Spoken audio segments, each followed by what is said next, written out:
This is Joy, coming to you live in Riley's mind. Make some noise. This is in the house. Riley, how was camp? It's the apocalypse! It was good. She goes away for 3 days and all we get is good? She goes away for 3 days and all we get is good? Yeah, sounds right. Asked and answered. Yeah. Back to the game. Expresso, my name is Officially a JP. teenager now. You Docter aren't Kelsey Mann, packed director, yet? and Pete Docter, executive producer. May I please just take a moment to do this toward Pete Docter? He makes me do that every day. Can I get a promotion too? No, for the impact that Inside Out 1 had, let me put it for you this way, how I can encapsulate it. Well, one of my best friends, his toddler is named Riley. Oh, Yeah. wow. Wow. That's cool. You guys have helped reframe how people think. Anyway, now that the schmooziness is all out the way. Pete, first question for you is the end of Inside Out 1 leads you with this warm embrace for things like passing, for time moving on. And it's so reassuring. So for you, you've got this labor of love and you've got a baby of your own that you're passing into the care of someone else. What is the tangle of emotions that you were going through?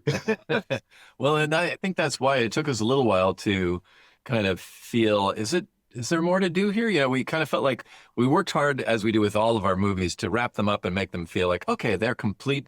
Yeah. They're everything you would want, and we're done. And the fact that people like yourself and others that have said how impactful the film was and what it meant to them, I think is what made me start thinking, I wonder if there's more to do here. Mm-hmm. So Kelsey and I started talking, and he came up with a bunch of ideas, but one having to do with anxiety that really felt like, oh, this is going to speak in a whole new way, using the world that we created and all the characters and situations, but in a very different way that I think could be equally impactful.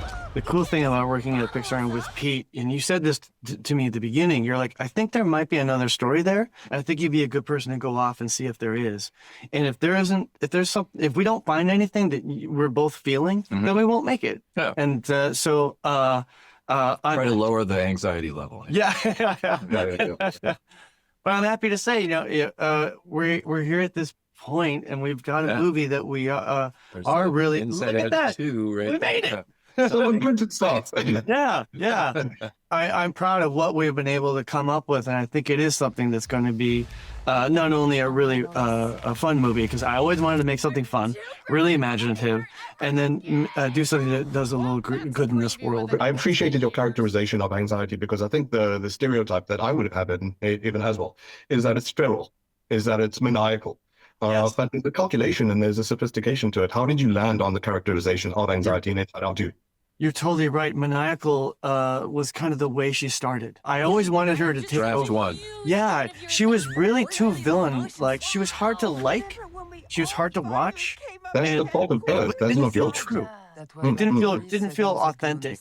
And then that's where really the experts come in, and we would talk to a lot of our emotional experts like Docter Keltner and Dr. Lisa D'Amour, and why do we have anxiety? What is it trying to do? And it's like Lisa was really great. She goes, it's there to try to protect us. It's trying to help us be So safe. she was defending, like, everybody thinks it's bad. It's actually a productive emotion. Yeah, because you had to prepare for this interview.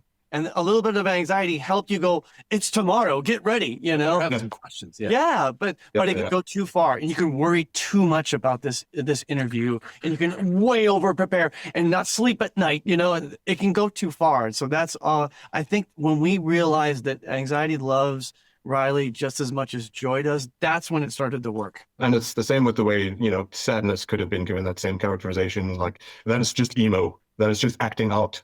Yeah. And that was important for the team. Kelsey was, and we were all very aware of not wanting to redo the first. So even though the first one is like, sadness is a pain in the butt, but we understand and we come to accept her. This movie is not that. It's a little different. Yeah. It's inviting anxiety in, going joy, like, oh, I learned from the last film. That's right. Like, we should give anxiety a chance. And then realize, like, oh my goodness, I was wrong. She kicked us out. Point. Yeah. And while I wrap, sorry, you guys apparently had like 27 other emotions on the list. But yeah, There were well, if you do the research, there are 27 emotions that Dr. Keltner talked us about. Yeah. There's like Schadenfreude, and we had a bunch of awkwardness. Yeah. We had a bunch of different emotions that could still be funny, maybe in the right movie, but So, Pete, Doctor, and Kelsey Mann, thank you so much. And I think once again, you've given adults and children a gift. And I promise you, even the way you've changed allegorical thinking, amazing. So, congratulations. And yeah, well worth the watch. I appreciate you that, very man. much. Thank you. Nice talking to you. I'm the worst! Well, that's a preview of the next 10 years. Come on, Riley needs us. Have I ever steered you wrong before? Many times. What is that? It's the sarcasm. Sarcasm. Boy, are we so lucky we ran into you guys. Boy, are we so lucky we ran into you guys. Wow, those guys are jerks. Wow, those guys are jerks.